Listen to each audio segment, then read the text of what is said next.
Hello everyone. నిన్న మనం ఒక ట్రాన్సాక్షన్ చూసాం కదా. ఈరోజు మళ్ళీ ఒక 5 ట్రాన్సాక్షన్స్ ఇంక్లూడింగ్ నిన్న ట్రాన్సాక్షన్స్తో కలిపి ఒకసారి చూద్దాం. ఫస్ట్ ఏంటంటే శాలరీ వచ్చింది అతనికి.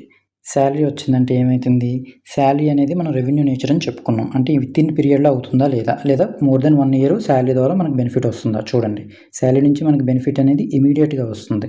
సో అది రెవెన్యూ నేచర్. రెవెన్యూ నేచర్ అంటే ఎందులోకి వస్తుంది, ప్రాఫిట్ అండ్ లాస్ అకౌంట్లోకి వస్తుంది. ప్రాఫిట్ అండ్ లాస్ అకౌంట్లోకి వచ్చినప్పుడు అది రిసిప్టా పేమెంటా, రిసిప్ట్ అంటే ఎందులోకి వస్తుంది, ఇన్కమ్లోకి వస్తుంది. కాబట్టి శాలరీ అని చెప్పి ఇన్కమ్లో ఎంత 50,000 వేసుకున్నాం.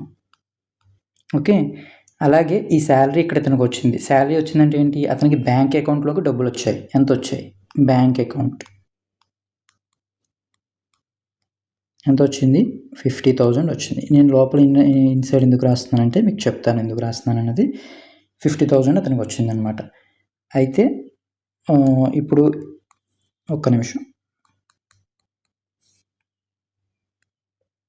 ఓకే, సెకండ్ ట్రాన్సాక్షన్ ఏంటి, రెంట్ పేమెంట్. అతను ఇంటి రెంట్ పే చేశాడు, హౌస్ రెంట్ పేమెంట్ చేశాడు. ఎంత, 7,000.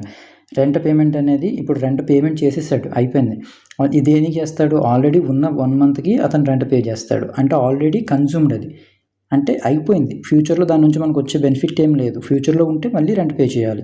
సో ఆల్రెడీ అయిపోయిన దానికి పే చేశాడు కాబట్టి అది రెవెన్యూ నేచరా లేదంటే క్యాపిటల్ నేచరా, రెవెన్యూ నేచర్లోకి వస్తుంది. రెవెన్యూ నేచర్లోకి వచ్చింది కాబట్టి అది పేమెంటా రిసిప్టా, పేమెంట్ అంటే రెవెన్యూ, పేమెంట్ అంటే ఎక్స్పెండిచర్. కాబట్టి రెంట్ ఇంత 7,000 రూపీస్. అలాగే ఎలక్ట్రిసిటీ పేమెంట్.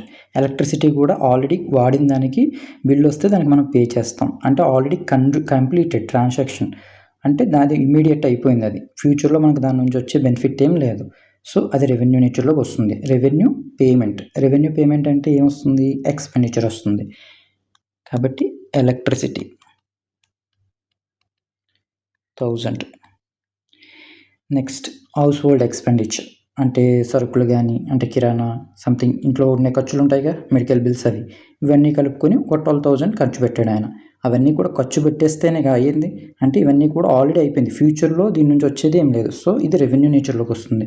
రెవెన్యూ నేచర్లో ఖర్చు పెట్టేశాడు కాబట్టి, అంటే పేమెంట్ చేశాడు కాబట్టి ఎక్స్పెండిచర్ అవుతుంది. Household expenses 12,000. Next transaction వచ్చేంటి, గోల్డ్ పర్చేస్ చేశాడు. గోల్డ్ అంటే ఏంటి, అతనికి ఫ్యూచర్లో గోల్డ్ నుంచి వచ్చే బెనిఫిట్ ఉందా, ఉంది. ఎందుకంటే ఆ గోల్డ్ అతని దగ్గర ఉంటే ఫ్యూచర్లో దాని వాల్యూ పెరుగుతుంది. సో గోల్డ్ నుంచి అతనికి ఫ్యూచర్లో వచ్చే వాల్యూ ఉంది కనుక గోల్డ్ అనేది ఏమవుతుంది, అతనికి ఎసెట్ అవుతుంది అనమాట. గోల్డ్ అనేది అతనికి ఎసెట్ అవుతుంది. అప్పుడు ఎసెట్ అవుతే అది క్యాపిటల్ నేచర్ కదా. ఫ్యూచర్లో ఎక్కువ మోర్ దెన్ 1 ఇయర్ ఉంది కాబట్టి క్యాపిటల్ నేచర్ పేమెంట్ కాబట్టి క్యాపిటల్ నేచర్ పేమెంట్ ఏమవుతుంది, మనకి ఎసెట్ అవుతుంది. కాబట్టి అసెట్ సైడ్ రండి. అసెట్ సైడ్ వచ్చి ఇక్కడ గోల్డ్ ఎంత పెట్టుకున్నాడు, గోల్డ్ 15,000 పెట్టి గోల్డ్ కొన్నాడు. సో 15,000 అతనికి గోల్డ్ ఉంది ఇప్పుడు అతని దగ్గర అసెట్లో. ఓకే, ఇప్పుడు ఇతను ఏం చేశాడు, ఇక్కడ శాలరీ వచ్చింది. శాలరీ మీద ఏం చేశాడు, 50,000 శాలరీ వచ్చింది. దాని నుంచి ఏం చేశాడు, 7,000 పేమెంట్ చేశాడు. తర్వాత 1,000 పేమెంట్ చేశాడు. తర్వాత హౌస్ హోల్డ్ ఎక్స్పెండిచర్ 12,000 పేమెంట్ చేశాడు. ఇప్పుడు 50,000 పేమెంట్ చేసినప్పుడు వచ్చిన డబ్బులు అతను ఇక్కడ మనం రిసిప్ట్ వేసుకున్నాం. ఇప్పుడు పేమెంట్ ఇచ్చినప్పుడు కూడా వేసుకోవాలి కదా. ఇక్కడ పేమెంట్ ఎంత ఇచ్చాడు, ఫస్ట్ 7,000 ఇచ్చాడు. అంటే -7,000 అంటే ఇది వేసుకున్నాం ఫస్ట్. అలాగే నెక్స్ట్ -1,000 అంటే క్యాష్ తగ్గిపోతుంది కదా అతని దగ్గర, అలాగే -1,000 వేసుకున్నాం. తర్వాత 12,000 తగ్గిపోతుంది కదా, -12,000 అంటే 12,000 కూడా తగ్గిపోయింది అతని దగ్గర. అన్ని ట్రాన్సాక్షన్స్ అకౌంట్ ఫర్ అయిపోయినాయి. ఇప్పుడు టోటల్ చేసి బ్యాలెన్సెస్ చూద్దాం. టోటల్ చేసి బ్యాలెన్సెస్ చూస్తే మనకి ఎంత వస్తుంది, ఇక్కడ 50,000 ఇన్కమ్ వైపు ఎంత టోటల్ ఉంది, 50,000 ఉంది. 50,000 వేసుకున్నాం. ఇప్పుడు ఇటుపక్క కూడా సేమ్ టోటల్ వేసుకొని మనం బ్యాలెన్సింగ్ ఫిగర్ ఇక్కడ ప్రాఫిటా లాసా వేసుకోవాలన్నమాట. యాక్చువల్గా ఎంత పేమెంట్ చేశాడు, 7,000, 1,000, 8,000 ప్లస్ 12,000 అంటే 20,000 పేమెంట్ అయిపోయింది. అంటే ఇంకెంత ఉంది అతని దగ్గర ప్రాఫిట్, అంటే ఎంత మిగిలినట్టు 30,000 ప్రాఫిట్లో ఉన్నాడు అతను.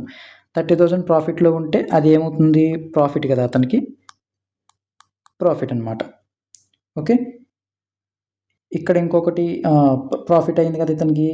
ఇక్కడ ఇంకొకటి ఏంటంటే ఓకే, ప్రాఫిట్ వచ్చింది కాబట్టి ఈ ప్రాఫిట్ మనం ఏం చేయాలి, ఇదే ప్రాఫిట్ అనేది మనం ఇక్కడ ఓనర్స్ ఈక్విటీ అంటే అతనికి తిరిగి ఇచ్చేయాలి. ఇప్పుడు అతని బుక్స్ ఆఫ్ అకౌంట్స్ ఈ ప్రాఫిట్ అతనిదే కదా!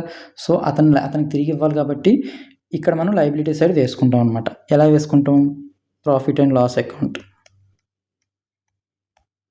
లేదా ప్రాఫిట్ అని రాసుకున్నా మీకు పర్వాలేదు. 30,000 వేసుకున్నాం. ఓకే. ఇప్పుడు ఇక్కడ అసెట్ సైడ్ రండి. అసెట్ సైడ్ గోల్డ్ 15,000 ఉంది. అయితే ఇతను ఏం చేశాడు? 50,000 క్యాష్ వచ్చింది ఫస్టు. తర్వాత ఏమో 7,000 పేమెంట్ చేశాడు. తర్వాత 1,000 పేమెంట్ చేశాడు. తర్వాత 12,000 పేమెంట్ చేశాడు. కానీ తర్వాత ఇంకో 15,000 కూడా పేమెంట్ చేశాడు కదా అతను గోల్డ్ తీసుకోవడానికి. సో, ఆ 15,000 కూడా ఇక్కడ మైనస్ చేయాలన్నమాట మనం. 15,000 ఇప్పుడు 15,000 మైనస్ చేస్తే ఎంత అవుతుంది? 50లోంచి 30 + 15 తీసేస్తే 30 + 15 అంటే ఎంత అవుతుంది? 30 తీస్తే 20 అంటే 5,000 ఇతను ఇక్కడ మిగులుతుందన్నమాట. ఓకే. 5 కాదు 15,000 మిగులుతుందన్నమాట ఇతనికి. ఓకేనా? 15,000 ఇతనికి క్యాష్ బ్యాలెన్స్ మిగిలింది. ఎలా వచ్చింది? ఫస్ట్ 50,000 రూపీస్ అతనికి వచ్చింది. దాంట్లో 7,000 పేమెంట్ చేశాడు. ఎంత మిగిలింది? 43. 43లోంచి 1,000 పేమెంట్ చేసేసాడు. 42. 42లోంచి 12,000 పేమెంట్ చేశాడు. 30,000. 30,000 నుంచి 15,000 గోల్డ్ తీసుకున్నాడు. అంటే అది పేమెంట్ అయిపోయింది. అంటే ఇంకా మీకు ఎంత మిగిలింది బ్యాంక్లో బ్యాలెన్స్? 15,000 మిగిలింది. ఇప్పుడు టోటల్ చేయండి. 15,000 + 50,000 ఎంత? 30,000 అతని దగ్గర అసెట్స్ బ్యాలెన్స్ ఉంది. అలాగే ప్రాఫిట్ అండ్ లాస్ అకౌంట్ అంత ప్రాఫిట్ ఎంత ఉంది? 30,000 ప్రాఫిట్ ఉంది. దీన్ని ఎలా అర్థం చేసుకోవాలంటే అతనికి ఈ నెల ఏదైతే చేశాడో దానివల్ల అతనికి వచ్చిన ప్రాఫిట్ ఎంత? 30,000. ఆ 30,000 ఎక్కడెక్కడ ఉంది? బ్యాంక్ అకౌంట్లో 15,000 రూపంలో ఉంది. అలాగే గోల్డ్ రూపంలో 15,000 ఉందన్నమాట. ఇది అతని ట్రాన్సాక్షన్స్ లిస్ట్.